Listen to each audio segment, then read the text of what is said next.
우선 저희 핀테크 지원센터는 2015년 개소 이후부터 현재까지 핀테크 기업이 서비스 사업화 과정에서 겪는 여러 애로사항에 대해서 맞춤형 컨설팅과 멘토링을 제공해왔습니다. 특히 2019년 금융규제 샌드박스 제도가 시작된 이후부터는 더욱 그 기능을 강화하면서 현재까지 오게 되었는데요.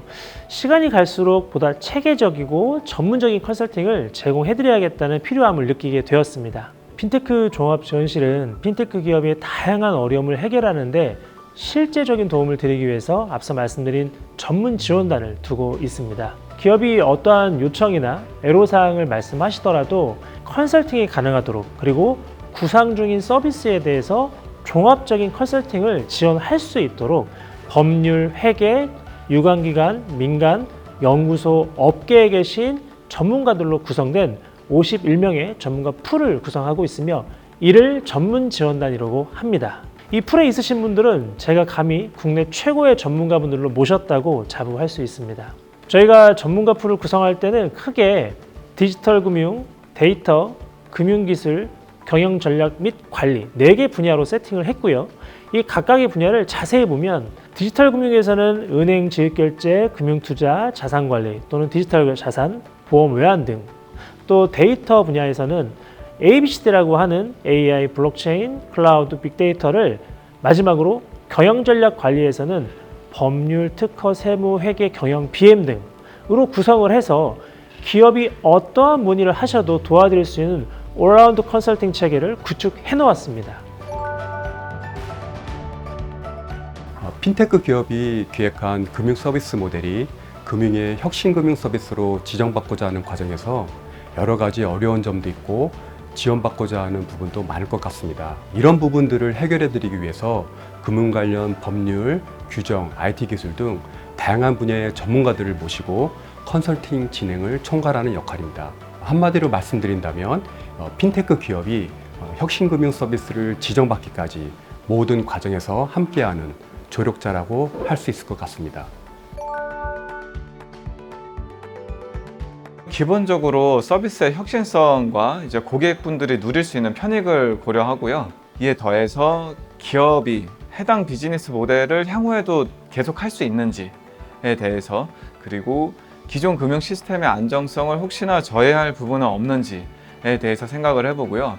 이 사업이 반드시 특례를 적용해야만 영위할 수 있는 것인지에 대해서 종합적으로 검토를 하고 있습니다.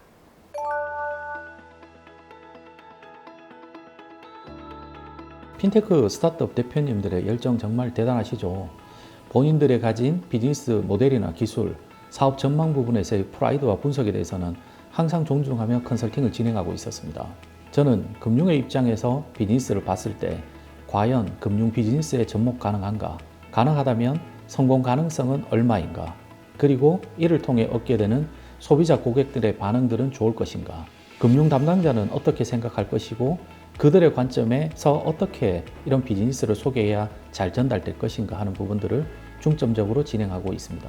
또 규제 관련하여 현재의 체계 하에서 문제가 없는지, 있다면 규제 샌드박스를 신청해서 금융 시스템의 혼란은 없는지, 금융 소비자 보호 관점 및 국민들의 편익 증진에 어떤 추가적인 도움이 되는지, 이해 충돌은 발생하지 않는지에 초점을 맞추어 진행하고 있습니다.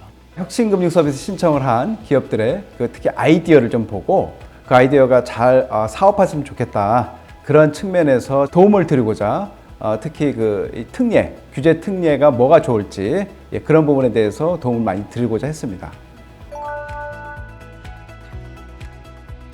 아무래도 스타트업 입장에서는 혁신금융 서비스와 같이 법률적인 내용을 바탕으로 특례를 받는 규제 영역은 생소하고 어렵게 느껴지는 분야입니다.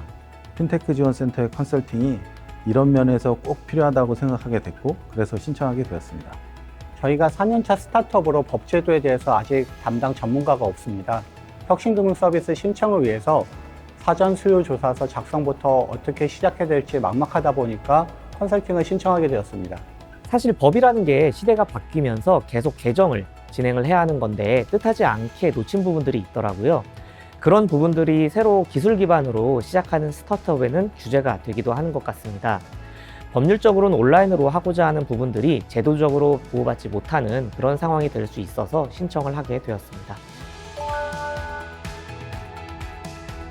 무엇보다 샌드박스라는 제도는 스타트업이 특정 사업을 영위함에 있어서 도전해 볼 수 있도록 규제를 절차안에서 포용해 주거나 약간의 완화해 주는 역할을 하는 건데, 저희는 이제 규제가 없는 상태에서부터 샌드박스와 함께 규제를 만들어 나가는 첫 성공 사례로서 너무나도 괜찮을 것 같다라는 호평을 해주셨기 때문에 저희는 민간에서 사업을 하고 있지만 공공기관과 협력하여 보다 양질의 서비스를 국민에게 온전히 전달할 수 있겠다라는 느낌을 받았습니다. 그 무엇보다도 컨설팅 과정을 통해서 서비스의 구체성, 가능성, 그리고 관련 규제 사항에 대한 어떤 의문점이 해소됨에 따라서 기업의 자신감 확보가 가장 큰 변화라고 말씀드리고 싶습니다. 다소 멀게 느껴졌던 혁신금융 서비스 제도에 대해서 이해할 수 있는 기회가 되었고요. 다양한 관점에서 조언을 바탕으로 정교하게 특례 신청을 준비할 수 있게 되었습니다. 우선 법제도에 대해서 조금 더 잘 아는 계기가 되었고요. 샌드박스 컨설팅과 혁신금융 서비스 신청을 준비하면서 향후 회사의 비즈니스를 어떻게 확대하는 것이 좋을지에 대해서 고민했고, 이를 구체적인 로드맵으로 만드는 변화가 있었습니다. 어려움은 있겠지만 빠르게 금융기관과에 만나봐야 한다는 생각으로 첫 제안 활동을 하게 되었고요. 이후에도 활동을 지속할 예정입니다. 네, 이번 컨설팅을 저희가 받고 나서 저희 서비스 고객에 대해서 좀 더 자세히 들여다볼 수 있었던 계기가 되었습니다. 어디까지가 우리 고객이고 또 어떠한 부분까지 우리 고객이 될 수 있는지, 그리고 각각의 고객들에게 어떠한 문제가 있으며 그 문제를 우리가 어떠한 방식으로 해결해 주었을 때 모두 합리적으로 해결이 될 수 있는지 고민하는 계기가 되었던 것 같습니다. 샌드박스 컨설팅과 혁신금융 서비스 신청을 준비하면서 전문적인 시각과 인사이트를 가지고 조언을 해주시기 때문에 너무 좋았고, 제가 이제 사업 방향을 앞으로 나아가는 데 있어서 좀 더 심도 깊게 생각해 볼 수 있게 되는 계기가 되었던 것 같습니다.